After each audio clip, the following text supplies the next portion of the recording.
Again, I'll be honest, I consider that we're all family. So we just want to be very transparent. What happens is if there isn't a higher value system, there will always be imbalances, you see, because what we have to understand, and it's a reality that we don't always acknowledge, is that what I do to you is what I'm doing to myself. You see, if I mistreat any of you, what I'm giving to you is eventually going to come back to me. So it's not just a question of just some kind of nice idea. My own self-interest, and B.T. Swami writes about this in the Leadership 2 book, you know, about self-interest.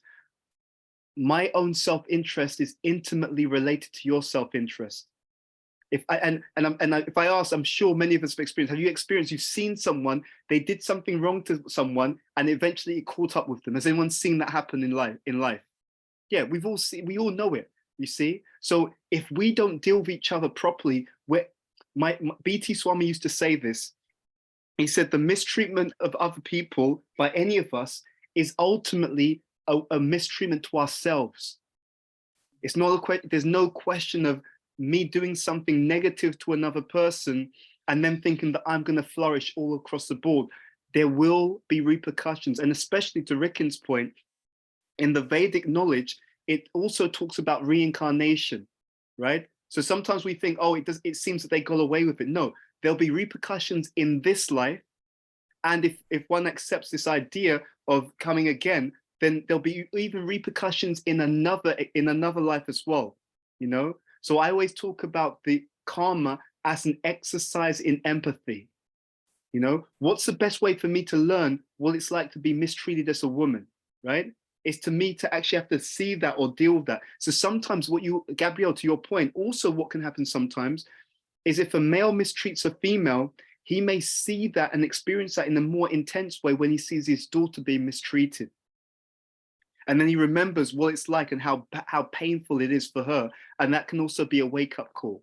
So definitely to Rikin's point, I personally feel it's a question of consciousness, you know? It's not just a question of rules and regulations, because let's be honest, there's a lot of crafty people in the world, and whatever rules or regulations you put, there's people who are so clever, they can always find a way around it. Have you noticed that? Yeah, all the time. So I'm not against that. I think that's definitely one part of the solution. But in addition to that, we have to actually have a process by which we not only intellectually, but we, at the level of the heart, we understand that what I'm doing to other people is what I'm doing to myself. And I think that's the most important. Why? Because then I know what I'm doing to Gabrielle is what I'm doing to myself. So there's 3 things I can do. I can be negative to Gabrielle. That's going to damage me. I can be neutral to Gabrielle. That's not going to damage me, but it's not going to help me to thrive. But we want the best outcome. That means if I know that my self-interest is related to yours, Gabrielle, that's the greatest incentive for me to do everything I can in my interactions with you to really help you to be all that you can be, you know?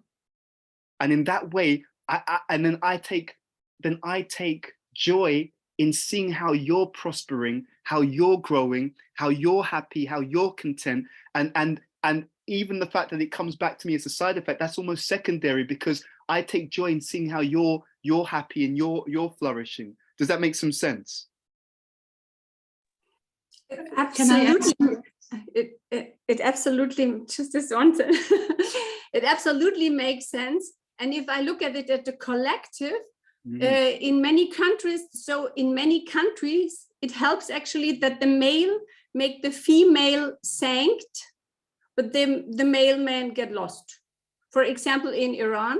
So if we look at it on the soul level, so one part is helping the other to, let's say, go on a very huge journey if they are not fighting against. If they're fighting against, or you get involved. But if you're not fighting against somebody who is, but I guess all is fine. I think I got it. It's also, we're not getting in any trouble if we done with that. If we're done with the duality of male and female, we're not getting in trouble anymore. I think I got it. Yeah, no, that's a great point, because also we take birth in, according to the Vedas, we appear in different races, different bodies. So in one lifetime, someone can be in a male body, in another lifetime in a female body, but we're more than the bodies. The bodies are just like, it's just like a vehicle that we're driving. So today you're driving a Porsche, someone else is driving a Rolls Royce. I know what cars you like to drive, but you get the analogy. But the point is, at different points, we may drive different vehicles. We're not the vehicle though. We're not the vehicle. You know what just came to my mind?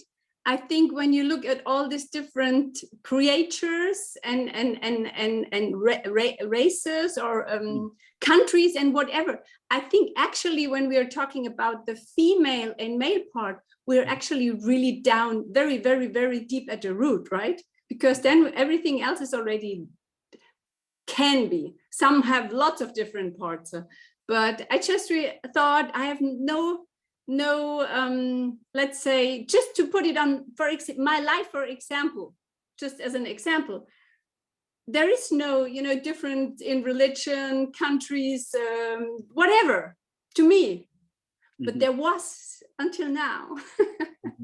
I still struggled with the male female part, and I knew only if I'm getting in it with the dialogue with the male, you know, I can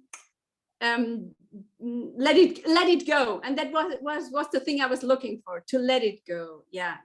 Okay, yeah, thank you so much. Thank you. Because thank you for your sincerity, Gabrielle, because I always find what really inspires me about you and about this group, I feel so inspired because I feel that this is a group of people, their hearts are open to learning. We want to grow and learn and have a higher understanding. Sometimes people come in and they're attached to whatever they think, but they're not inquisitive. They're not asking questions and trying to broaden the understanding. But what I see with you, Gabrielle, is a real willingness to take on board an increasingly expansive way of looking at things. So thank you. You know, thank you so much. You know, in Germany, I'm not sure it works in English, but in Germany we say she has her heart on her tongue. Okay, I like that. I think in England we talk about wearing your heart on your sleeve. That means being very open-hearted. Yeah, it's a similar statement. Okay. But I saw Hiba. You also had unmuted. Was there something you wanted to share? So I didn't mean to derail the conversation. So. No, it's fine. It was from the conversation before, but now we I want to recap what we were saying, you know, about a leader and having this vision that really make people passionate. The leader is making all the pathway, just letting, you know, people say that the outcome. But I want to say leading by example is the most important, because usually leaders don't say what they want to do. They won't want to convince. They do, and people follow. I will give just a small example. I was thinking about it, crossed my mind. You know, there is a lot of changes in different countries. I live in Middle East. And for example, if I see what's going, and I can give an example of Saudi, for example, how things are shifting. I will not speak about any politics, but I will speak about an area in Saudi. It's in a desert. This area is now it's called Al-Ula. This area specifically was forbidden to go there. And now it's becoming a very touristic area. Why? Because one of the leaders went there and they opened it. And they didn't came and say, because there is, you know, like debates about religion, if they go or they don't go there. But he went there and he opened it. And now there is a lot of hotels and, you know, art things and blah, blah, blah. And everyone is going. But he's not pleasing everybody. Of course, people who are very religious would not go there or would not like it. But he opened it and people are going. And this is an example, it's a small example of, you know, something touristic plus economical or whatever we want to say. But it has been for hundreds of years forbidden to go there. Oh. So just a concrete example that people who don't know history don't know what's going on, irrespective if we like or we dislike this leader, you know. Just I'm giving a concrete example of a real life. Absolutely. Just to close my mind, yeah. Thank you very much for sharing that, actually. It's really, really interesting to actually understand more about, why it's so important to also learn from the past. Knowing about history, knowing what's happened and how that can inform what should happen in the future. Yeah, very interesting. Thank you for that. Any other? Sorry, I didn't. Rikin, I know you were leading the conversation. No, that's fine. I just wanted to, one thing that, Ed, before you kind of opened up the discussion that I wanted to just go back to from this section is, I just wanted to hear from everyone else, because I think this idea of trust keeps coming up in this section of visionary leadership. And I just wanted to hear from others how they cultivate this trust amongst the people that they lead. Especially, I find that trust becomes something that's harder to ensure when organizations get bigger. And so I just wanted to hear people's thoughts on this idea of trust and how they've been successful in it, or what they've focused on to help build this, because I think it's the crux of successful leadership is having this trust. One thought that was coming to mind is that really in any area that we want to see grow in our organization, I feel like leading by example is the number one single factor of building trust. Anything that we want to see more of, if we try to do it first and be the example, is again what I see as that kind of driving factor to build trust. But I just want to hear from others as well. For me, vision. You need to have your vision, you see where you're going accordingly, either in companies, either in communities, either in country. If you see the vision where it's going, you believe in it, so you will follow. Okay, thank you.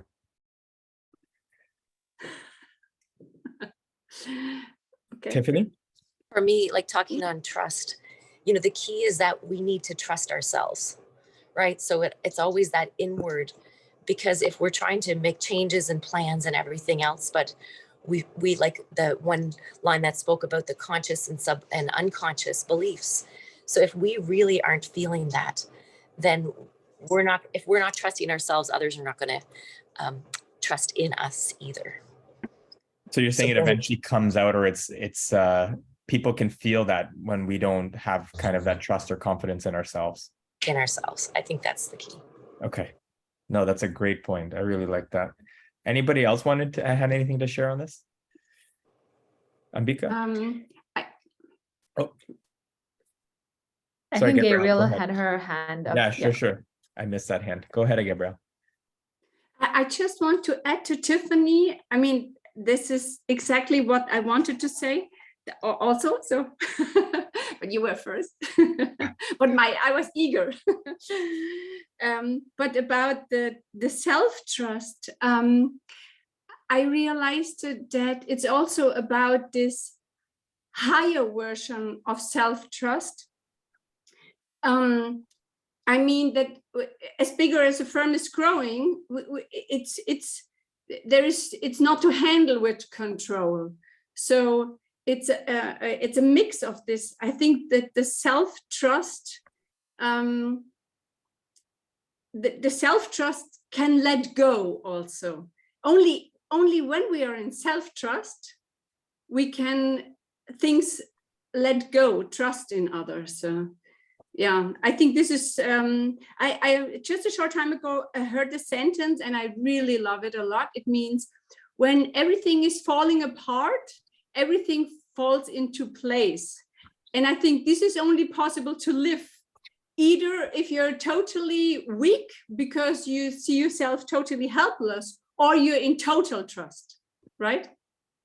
I just wanted to add this, but it's both ways. If you totally trust, 100% trust that everything falls into place, it's either because you see yourself helpless at this very end, or at the very other end that you trust it will fall into place.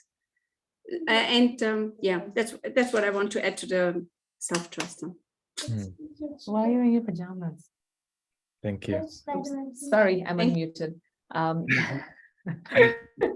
And I just walked into the room with every Spider-Man top he has. I just wanted to add to that, just the last bit around in building trust, which is, it's so interesting. Leaders who are constantly pushing or dragging people to work for the vision are not leaders. Yet there's so many quotes around leading from the back, right? And that demonstrates humility and it's great to put your people forward. But I think the context is different. The context is, I guess, in the acknowledgement rather than in the leadership style. And then the last sentence really actually kind of sums up for me the trust bit, Ricken, which is you've got to lead by example. And if I look at the work we do, and if I like a real shift for me has been there in the last, I would say 3 months, where what we look at is really holistically health, lifestyle, health, relationships, leaderships aspects. And if I love the spirituality stuff, and that may come through in these conversations. I love studying around relationships and the mind-body connection, etc. So I feel the leading by example is totally there. Ironically, the one I would probably say I wasn't leading by example is probably on the fitness front. And I've been gifted a body type that kind of makes it look like I'm fit, but there's different body types as per Ayurveda, and I got gifted this body type. So our lifestyle is healthy, but nowhere was I working out pure just on the exercise front, the way Ronnie does diligently every day, and his body type is different to mine. And in the last 2 months, but I did experience a loss of power when I'd hold others accountable around the fitness front, because it wasn't really leading by example. It was kind of like, I know this stuff and I've seen it work on others and I don't really need it, but you need it, right? So this is the theoretical bit, go and do it, versus the last 2 months to live, to really explore for myself, what does extreme look like, going beyond my comfort zone, and then lead by example has just been actually really amazing. And so that's one recent example that stands out for me, which is like the trust has to come from leading by example. Yeah, Mika, I was just thinking that because oftentimes we see that we may not, I have come to see that we need everything. Everyone needs things in different degrees based on, their own personal situation or nature.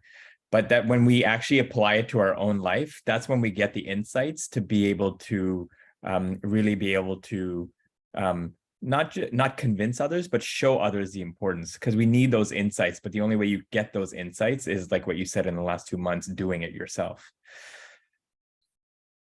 Ed, did you want to add anything to this?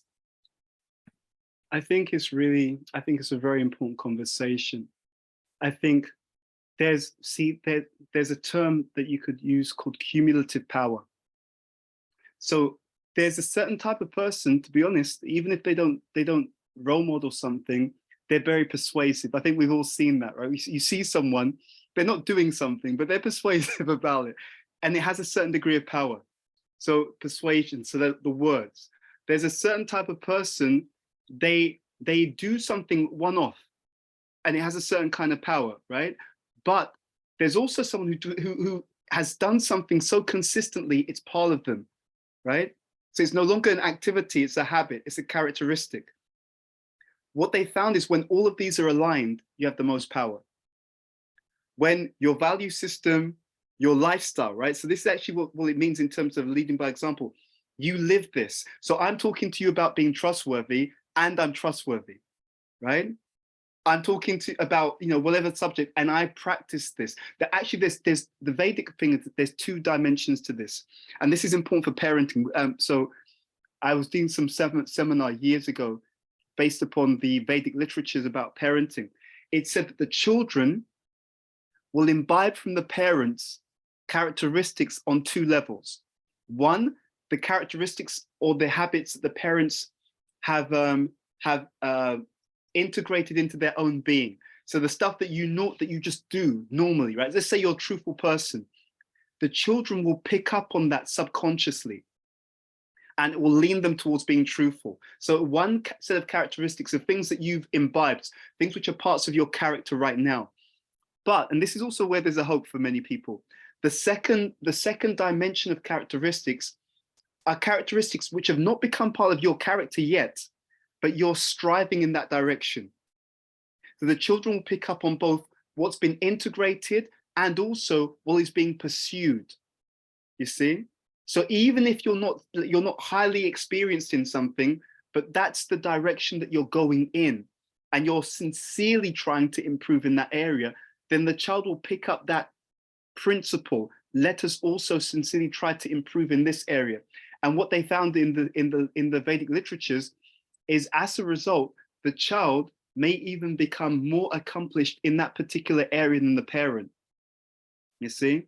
So either you have imbibed it into your character, or you're striving to imbibe it into your character. But ideally, one of these two things have to be there. I do want to make a caveat though also. See, leaders, so for example, I know one organization. So actually, let me go back. I used to work for a management consulting firm. That management consulting firm has 500,000 employees, right, across the globe. So 500,000 employees. Now, it's important to really understand this carefully. You're not expected to role model everything in detail, but you're expected to role model the principle, right? So principle means I want a culture of truthful people, so I should be truthful. Let's say you had a big company, you can't role model every single thing that members of the organization are doing, every specific thing that they're doing. And they're not expecting you, if they're reasonable, to role model every specific thing that they're doing. But what they will need role modeled, if they are to imbibe it as important, if they're reasonable, is that you role model the principle.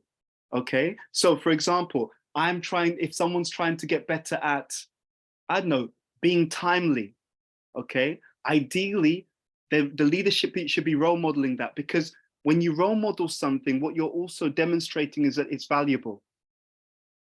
You see, if someone says something is valuable and they don't role model it, even though they can, then they're sending mixed messages. You can actually tell how powerful a culture will be just by looking at the leadership and looking to see whether the messages all lean in the same direction or if the messages contradict. If the leadership say this, but they value something else, then the people become confused and they think, well, you did say we should all support each other, but you guys are ruthless and you guys stab each other behind the back and you guys undermine each other. So am I meant to be supportive or should I do that? Because when you're in a position of leadership, they look at what you do to see what's actually the emblem of the company. You see? So we often talk about this when we discuss with managers about organizational culture. What you're looking for is the communication and the example and the reward structure should all point in the same direction. In other words, the leaders should say one thing, their behavior should align with what they say, and their reward and recognition should also align with what they say and what they are, and what they do, by the way. If there's any kind of like disconnect, I was, to be very honest with you, I was part of one group, years ago. And then what happened was I saw that there was a lot of backstabbing. Basically, they were undermining certain people, I won't mention the details, behind their back in order to have power and control. So that then over time, I just distanced myself from those people because I just thought, this doesn't work for me. It's not really aligned with my value system and what I want to be part of. There's a saying, I can't remember the full saying, but it's basically, if you want to go fast, you go alone. If you want to go far, you go with others, right? So the idea is, as an individual, you can be very quick if you're just doing something by yourself. But if you want to have consistent success, and again, Bhishma Dev talks about this. He talks about this in one of the verses where he says the leader has to surround himself with people of similar character. I'll be honest, because this book is so incredible, whenever I look at a group, whenever I look at leaders, whenever I look at an organization, that's one of the things I look out for. If the character is of similar high caliber, everything, they're all pushing in the same direction. But if you've got selfless people and selfish people, you're in trouble, because the selfish people will try and find a way to screw or take advantage of the selfless. I know this group that I was telling you about, they would talk about how we should all work together, and then you'd look at the leadership and you'd see you're saying that we should all support each other, but you're only interested in your own success and you're actually actively undermining other people. So that was, when I'll be honest, when I saw that, I thought, you know what, I don't have any, I just immediately I thought, I don't want to be part of this anymore. That's when I just thought, okay, I see that we're not all in the same, we're not pushing together. And I know my character, and I know that many of you are the same. I want to help other people to be successful. You know, I like the idea of investing, because if you look at it, let's be honest, there's so much opportunity to be successful. There's so much scope. Imagine, you'll see this is also why famous people sometimes end up taking drugs and stuff like that, because they become famous and they feel alone. If they were smart, if they had good advice, someone would tell them, yes, I know you want to be successful. Let's work together. Let's get you up there. Let's support each other so that even when you're successful, you have a synergistic group of people and you can continue to multiply your successes because you're both on the same page and you're both supporting each other. That's win-win. That's collaboration. But because oftentimes people they don't think clearly. They think that I should be successful at your expense. And then what happens is, even if it works, they're stuck. Because then, you know, my B.T. Swami, he used to be an advisor to Muhammad Ali. And he writes, I think it's in the first book, the first leadership book. He was with Muhammad Ali in the morning. Muhammad Ali's in this huge mansion in America. And he told B.T. Swami, he said, look, he said, when I was young, I was poor. He said, I used to dream about having riches, wealth, fame. He said, I used to dream about being able to, you know, have, you know, relationships with attractive women.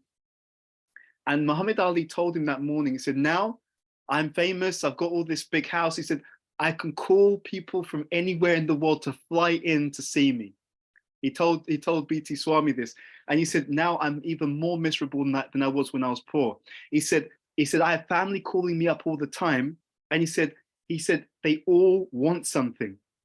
He told B.T. Swami, he said, you're practically the only person I know who's in my life who's coming to try to give me something rather than to take. So just a point for all of you, listen, I've nothing against success, but you know what? If you really want to be smart, if you really want to be intelligent, try to be successful in a networked and collective way with other people who genuinely care for you. In the Niti Shastra, it's a certain class of literature. It says, you can tell a friend in adversity. If you unpack that, see, the Niti Shastra gives what they call sutras. There's like a short statement, but there's loads of wisdom in the short statement. When that statement is made that you can tell a friend in adversity, what it means is the people who care about you when you have nothing, they're the people to keep a connection with. Because if they care about you when you have nothing, then when you have something, it's positively amplified. But people who only are going to be nice to you if they think they can gain right now, it will get worse. There'll be more of a self-centered platform or agenda when you have more. You see, that's the way that it works.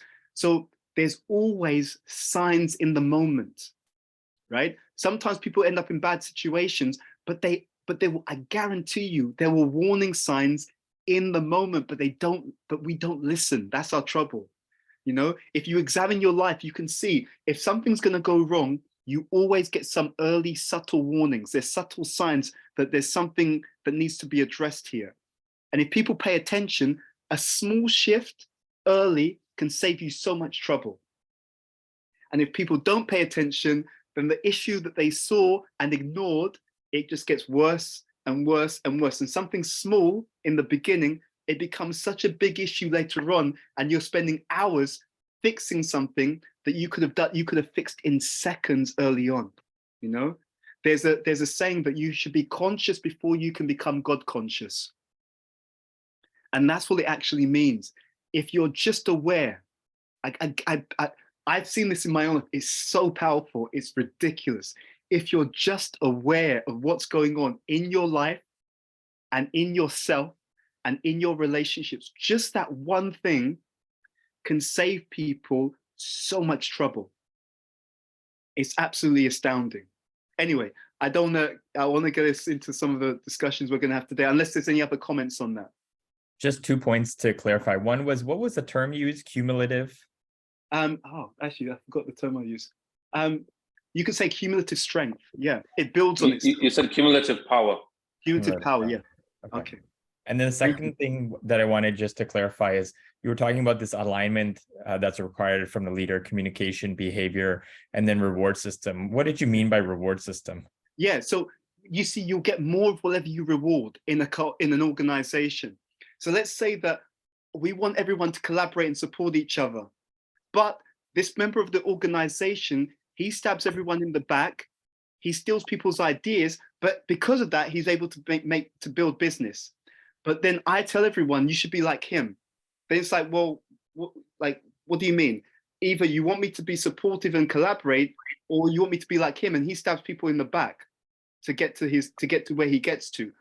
Do you want collaboration, or do you want like a kind of ruthless culture? So if I say one thing, that's the weakest actually.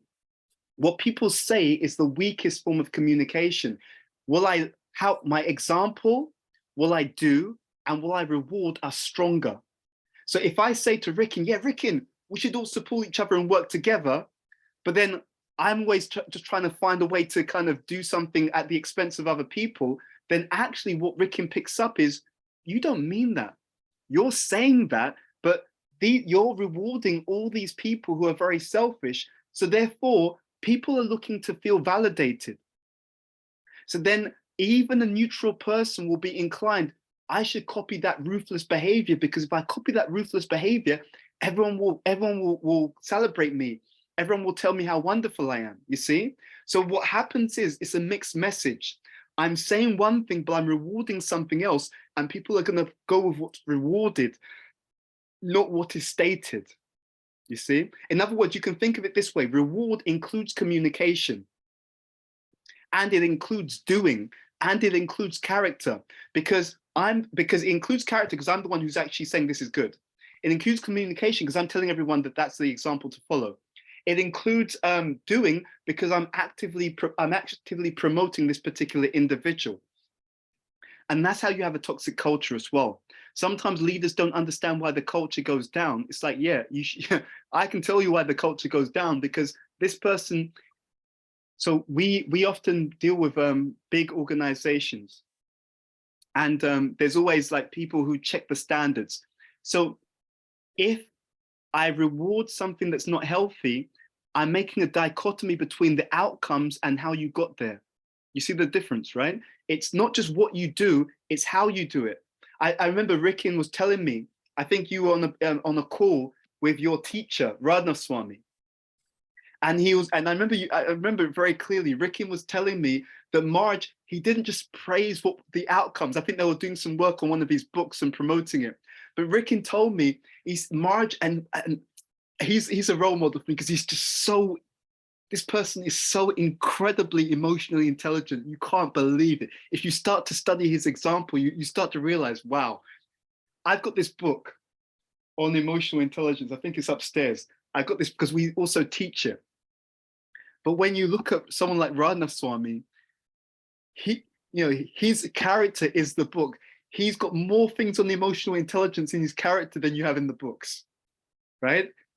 It's just crazy. So he was saying, he also praised the fact that everyone cooperated together to achieve the outcomes. Rikin, do you remember that? Mm-hmm. Yeah. And you see, now you think about it, you think, oh, well, that's good. But it's much more profound than that, because he's talked about the outcome and how you get there.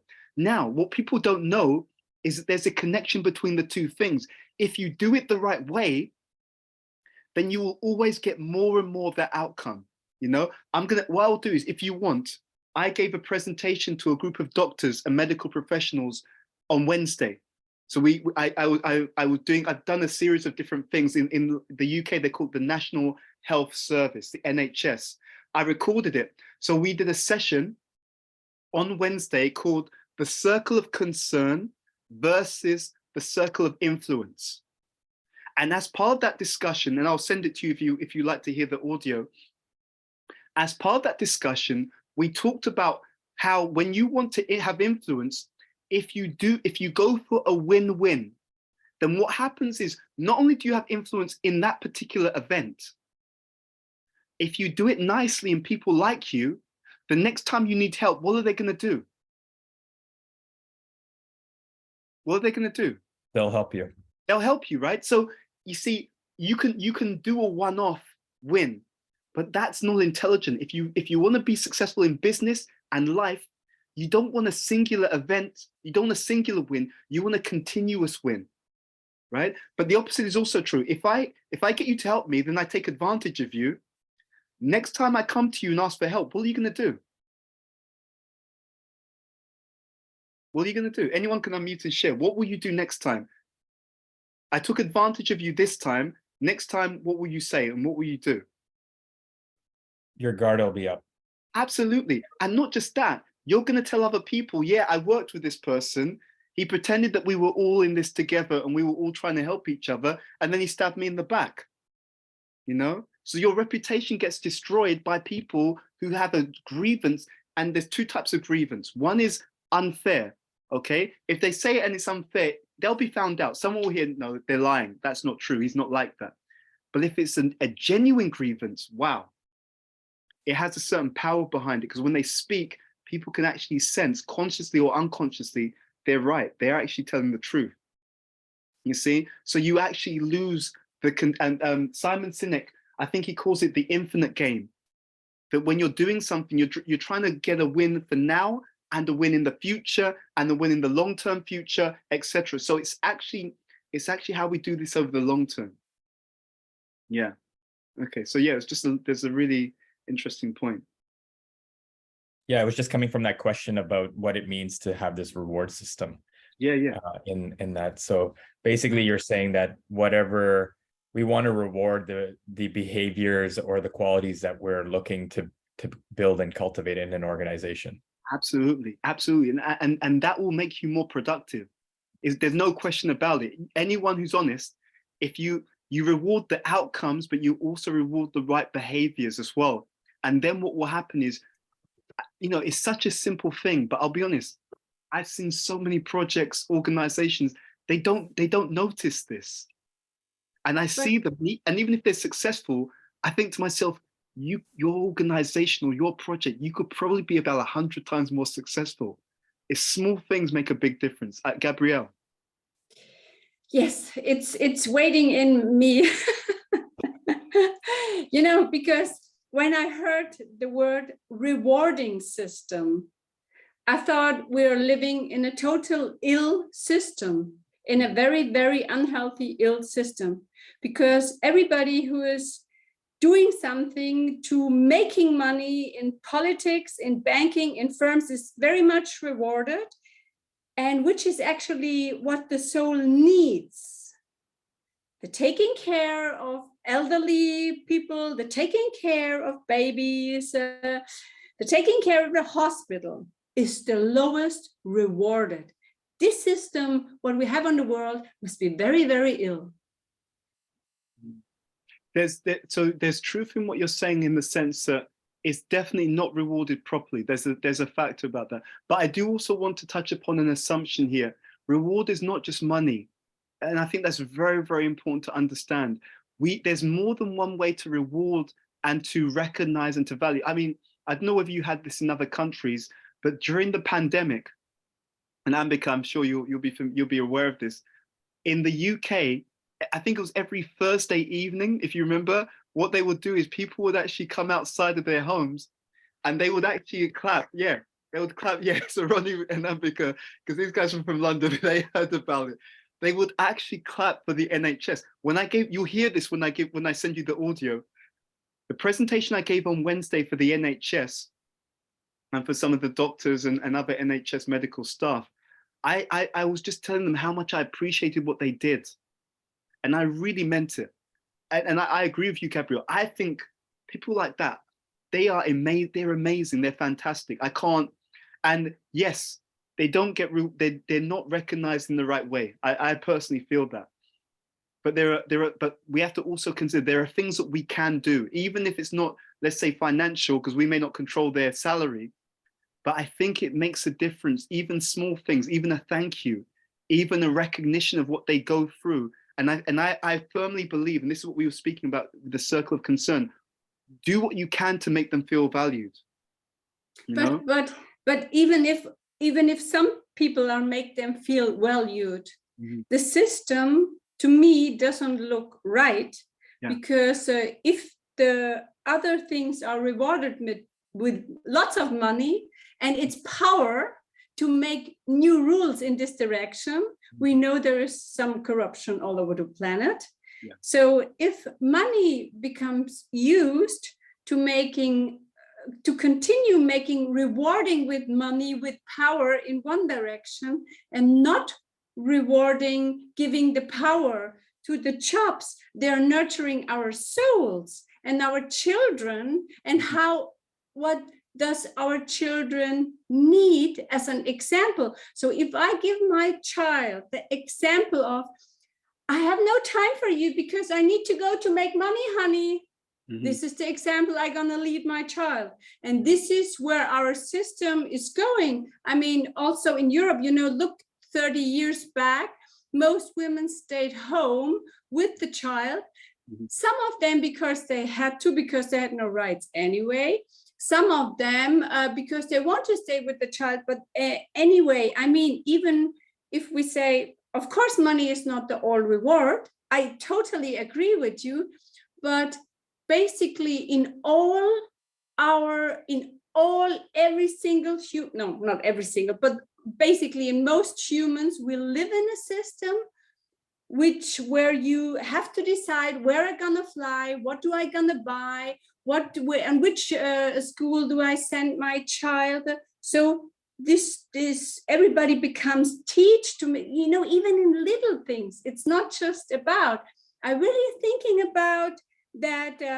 What I started in the last weeks and months is to think, how would I or other people act if there would be not this system, not this money system we have it right now on the planet?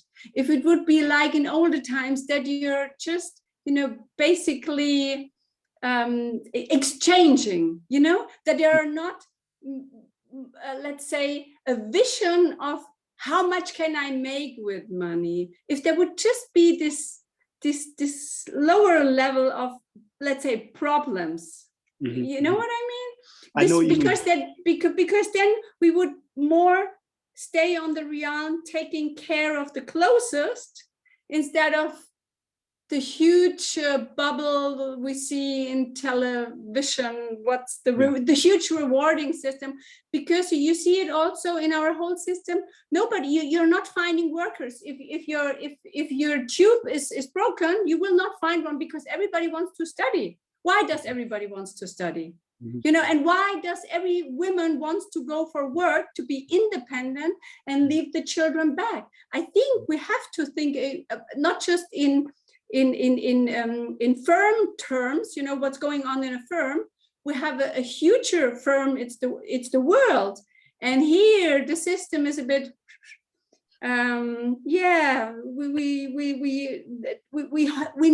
We definitely have a need of authentic leaders. Yes. But our system shows us we have different leaders, and this is what I want to point out. Yeah, no, I don't disagree with you. I will, however, really re-emphasize this point. Please don't underestimate the power of your example, because even if that system has areas that it could improve on, it just takes even one person to try to live by a higher standard, and you don't know who you're influencing by what you role model. You may influence someone or a collective of people who, as they grow older, they will help to change the system to make it more healthy and more balanced. See, the way I look at it, and this is again this idea of circle of influence, we can never just see, okay, what's wrong. We have to see what role have I played in maintaining this system, and what role can I play in moving it, even if it's an inch, even if it's a millimeter in the right direction. And again, your example is going to do something.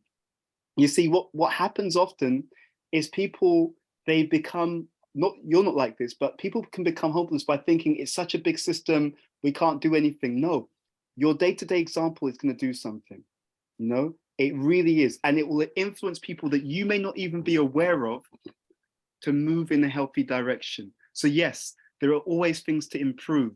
And at the same time, yes, even what we're doing, even in an organization, is going to help to move it in the right direction if our example is healthy and proper. I'll give you an example. You may know 1,000, you may have 1,000 people in your network. Okay, let's say on your LinkedIn. Now, each of those people on your LinkedIn, they know 1,000 people. So you're one person from 1,000,000 people, right? You're one step away from 1,000,000 people. And then those people know people. So then it goes even further. So the ripple effect, what you do, don't think it has no impact. It will always have an impact, and we should always do the best that we can for that reason. You will affect people that you're aware of. You will also affect people that you are unaware of. And that's what we should be doing while we're together. Okay, so we're going to move on. Thank you for that. I want to just share. There's a few things I want to share with you, but what we'll do is let's look at this. I'm going to share my screen, and we can go into some discussion from there. Let's do this. Actually, no, we'll do something different today then. I'm going to put something into the chat window. Okay, so what you see on the chat window is a link, okay, to what we call the Franklin Covey Mission Statement Builder. But this is a personal mission statement builder, okay?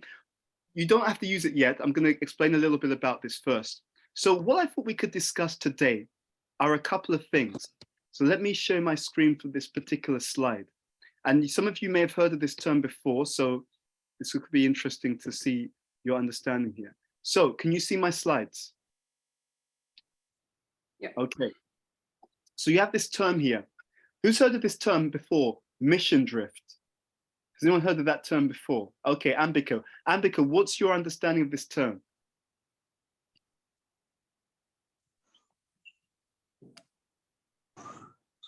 So an example of mission drift is from my former world, where as Acumen, we would invest in entrepreneurs who had a social impact at the core of the business. And once they would get the environment and growth would happen, they would actually drift from the initial mission, which was social impact, to be more profit, less social impact, or just completely altered values, which made the initial investment basis almost redundant. Absolutely. So this is really important. Well, I thought we could look at, and in terms of like you building something on this, is this idea of mission drift, and the idea that we want to see that what we do on a day-to-day basis is aligned with where we want to go, who we are, what our values are, okay?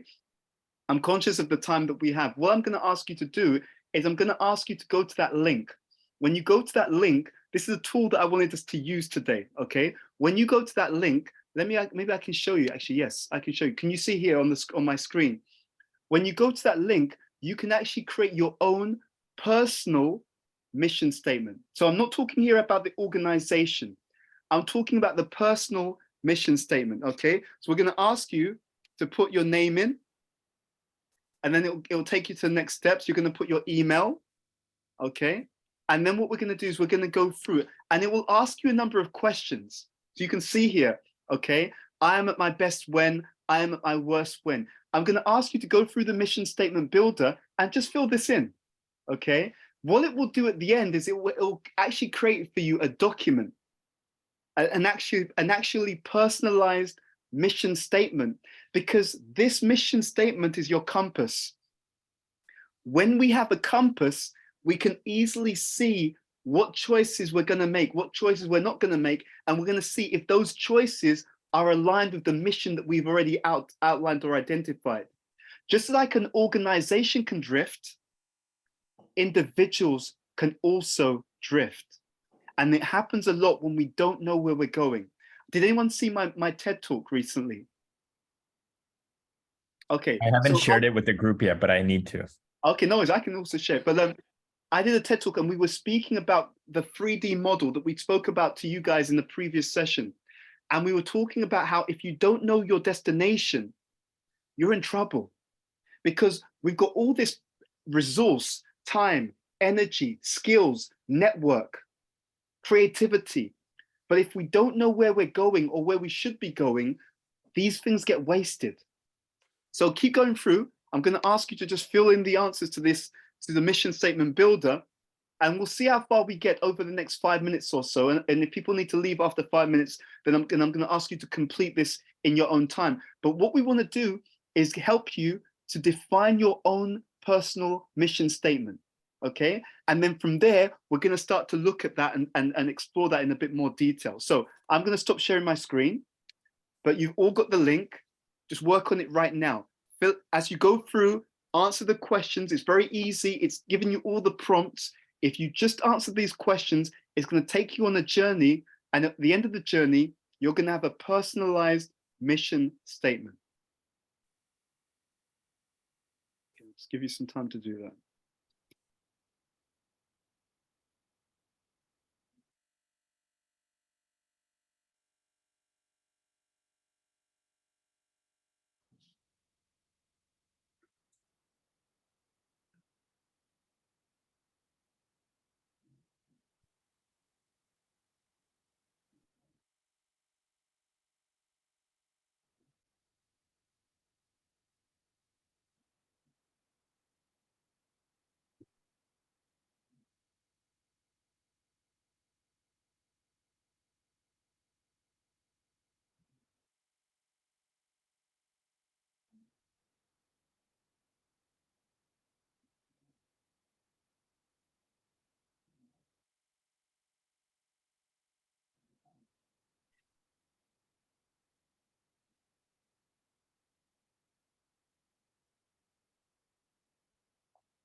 be using this. Yeah, we're going to be using this as a compass. So, but bear in mind, don't rush it. So, okay, I wanted to introduce you to it and start you on the journey. As you go through it, you can always skip backwards. You can go back to certain things that you've written before. You can change it. You can add detail. So I'm just going to, I think the best thing to do is just leave this with you and allow you to take your time on this, okay? But before next week, I'm going to ask all of you, before next Friday, please complete your mission statement builder. This, on that site, there's a personal mission statement builder, there's a team mission statement builder, there's also a family mission statement builder, but this is the personal one, okay? Take your time, answer those questions, and then see what comes out as a result of it. And then when you get the final response, when you get the final document, having filled in all those questions, you can then also, if you feel necessary, you can take that document and tweak it, adjust it slightly, however you want. But next Friday, we'd like you all to bring that completed personal mission statement builder with you to the session, okay? Because next Friday, one of the things we're going to do is we're going to ask you just what did you, we'll ask you some questions about the mission statement that comes as a result of this exercise. Okay, are there any questions on what we've asked you to do? Any questions on what you've put so far in terms of those answers to that particular program? Rikin. I just wanted to see this exercise. Is it really just trying to create the base for like the 3D model that you've carved out and spoken to us before? What do you mean by trying to create the base? What do you mean? Like the foundation for like, I mean, basically create our direction. Yeah, actually, yes. The mission statement is your direction. Yeah, you could say it like that. So a mission statement, you could say it's your personal strategy. So in terms of direction, drive, and destination, they all should be aligned. And you can see in most people's lives, to be honest, it's quite chaotic. They don't have direction. They're driven, but the drive's in many, many different directions because they don't really know where they're going. And because of that, they never hit anything solidly. It's like, it's almost like someone told me this story years ago. There was a guy and he was trying to dig for gold. So he started digging at one point and then someone came up to him and said, "What are you doing?" He said, "I'm trying to dig for gold." And the person said to him, "You're digging in the wrong place. Instead of digging here, you should dig over there." Okay, so he stopped digging in one place, he dug somewhere else. Someone else came to him a bit later on and said, "What are you doing?" And he said, "Oh, I'm digging for gold." I said, "Oh, you're digging in the wrong place. You should dig back over there." This happened to him many times. Eventually, the first person who came to him and gave him advice came back and said, they saw all these holes. Said, what's going on? And the guy said to him, "I'm digging for gold." And he said, but I told you to dig here. And they said, "Yeah, but other people gave me different advice. So I started digging in all those different places." And the first person who came back to him said, "Had you stayed with the direction that I'd given you, you would have struck gold by now." And that analogy, it plays out in most of our lives. Due to a lack of direction, we're not clear on who we are, and therefore we're not clear on what we need to be successful. Success actually isn't an achievement. Success is the relationship between who you are and what you achieve and what you do. If it's out of alignment, and let's be honest, many of you on the call right now, your life isn't just dominated by money. So even if you got lots of money, but you got it in ways which didn't really live to your values, you wouldn't be happy. You feel, "I've got money, but I kind of betrayed myself in the process." So in Sanskrit, we talk about sambandha. It's the relationship between who you are, who you surround yourself with, what you do on a day-to-day basis, what you achieve. It's the relationship between them. The satisfaction comes in the relationship. It's not just what you're doing. It's the relationship between those elements in your life. So this is what we're trying to get at. Yes. So to your point, Rikin, this is helping us to understand direction. That model, the 3D model, it comes from the Vedic literatures. It's actually, see, when we talk about sambandha, what you find in the Vedic literatures, you have models, but they're special models. They're not models just like saying that this is in this category, this is in this category. The models show you the relationship between things. So direction drive, and destination, it shows you the relationship between where you are, direction, and who you are. It shows you the relationship between that and what you do, drive. And it shows you the relationship with that and what you're achieving, destination. I use this model to give you a very strong example. At one point, I was involved in some, let's say, initiative, and I saw that I was putting in so much energy, but the outcomes weren't where they should be. And I kept, and my wife especially helped me there. I was like, there's something that's not going, there's something wrong here. We're putting in all this energy and the outcomes are not where they should be.